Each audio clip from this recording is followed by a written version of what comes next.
Did you know there's a star out there that actually makes a sound you can hear?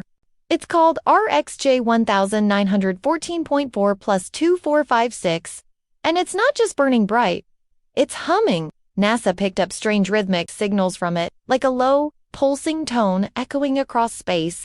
Turns out, this star is spinning so fast, and its magnetic field is so intense, it's creating real vibrations, waves we can convert into sound. It's like space has a voice, and this star, it's singing a deep, haunting note from millions of light years away. Have you ever heard the sound of a star? Tell us in the comments if you're from a country where this was taught in school. And if you love strange, mind-blowing facts like this, subscribe to FactVerse, like, share, and comment. And remember, always stay curious.